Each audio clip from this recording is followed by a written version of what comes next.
Alhamdulillah pada pagi hari ini ujian PJOK kelas 3 akan berjalan dengan baik, tenang dan nyaman.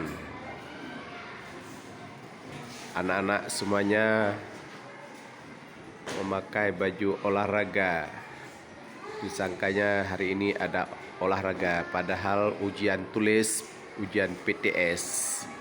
Inilah suasana pada saat mengikuti ujian PJOK Pendidikan Jasmani, Olahraga dan Kesehatan.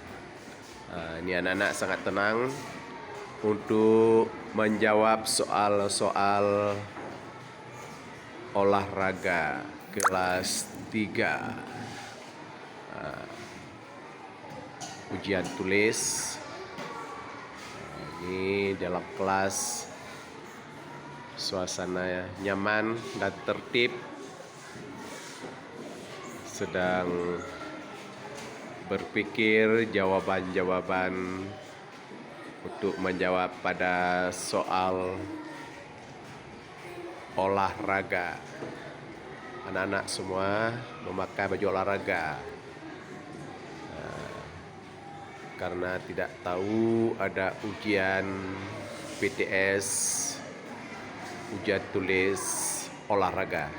Inilah pada saat ini suasana mengikuti ujian PTS olahraga. Ini kelas 3A juga sama mengikuti ujian PTS PJOK. Ini anak-anak tenang dan nyaman. Suasana dalam kelas saling mencari jawaban-jawaban soal PJOK. Beginilah suasana untuk mengikuti ujian PTS SD 62 Banda Aceh.